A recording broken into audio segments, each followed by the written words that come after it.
အားလုံးပဲမင်္ဂလာပါခင်ဗျာချစ်တော်တငယ်ချင်းတွေနဲ့ကျွန်တော်တို့မတွေ့ဆုံတာကြာပြီကျွန်တော်ကတော့အများတန်းတတိယလွမ်းပါတယ်ဒါပေမဲ့ကျွန်တော်ဒီရက်တွေထဲမှာမအားတဲ့အခြေအနေတွေအများကြီးကြောင့်ကျွန်တော်ကြပြလေးလုံးဝမရွတ်ဖြစ်တာပါအားလုံးကိုလည်းကျွန်တော်တောင်းပန်ပါတယ်ဒါပေမဲ့ဒီနေ့မှာတော့ကျွန်တော်အောင်တံပွေရဲ့ကြပြလေးတစ်ပုဒ်ကိုကျွန်တော်ရွတ်ပြပေးမှာဖြစ်ပါတယ်ချစ်တော်များအားလုံးနားတော်ရဆင်ပေးကြပါအောင်ခင်ဗျာကျေးဇူးတင်ပါတယ်ဒီကောင်းနေ့မြတ်လေးဖြစ်ပါစေကျမ်းမာလို့ချမ်းသာကြပါစေဗျာအားလုံးပဲမင်္ဂလာပါ Poetry Recitation Channel မှာပြန်လည်ကြိုဆိုလိုက်ပါတယ်အချစ်နိုင်ကြာရှုံးခဲ့သူဘာဖြစ်ချင်မှာလဲဆိုပြီးရွေးချယ်ခွင့်မရှိခဲ့သူလို့ကန်စီယာ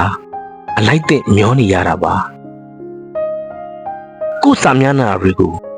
လှမ်းမဖတ်ဖြစ်တော့တယ်လို့ရက်ဆွဲတွေမှာလဲတရားတွေအနာဖိတက်လာပါပြီကိုယုံကြည်မှုမရှိတော့တဲ့အခါခြေလန်းတလန်းလှမ်းဖို့တော့ဆုံးဖြတ်ချက်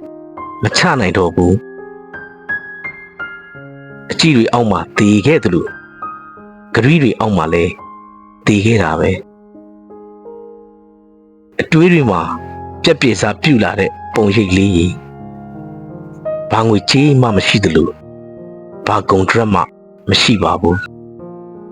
ပြက်သားစွာလက်လွတ်ခဲ့လို့မင်းမှန်ပါတယ်တစ်ချိန်တော့ဖန်တီးမှုတွေမှာအယောင်ထက်လက်လာခဲ့ရင်တောင်တို့ဆိုပြီးရည်ရွယ်စွာလေညင်းတဲ့အတူအတန်တော်ပို့လိုက်မှာပါအချစ်ဆိုတဲ့ခေါင်းစဉ်အောင်မှာရှုံးနေခဲ့သူဟာဓာတ်တပြီးတော့ကိုယ်နမိတာထည့်လိုက်ပါတခါတည်ဘူးပြင်ဖို့နားလေကိုကတော့မင်းအပြုံးအောင်မှာအခါကတည်ပါတယ်အောင်တာမွေ